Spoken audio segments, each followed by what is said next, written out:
scrolling, stop scrolling. Listen to this, right?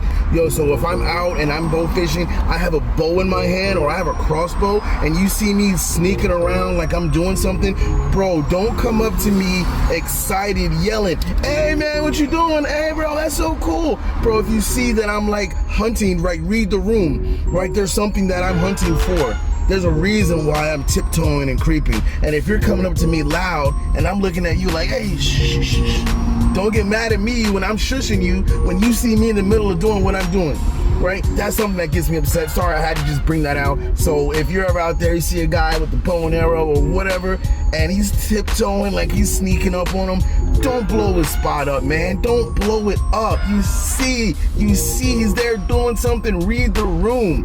Read the room. That's all, man.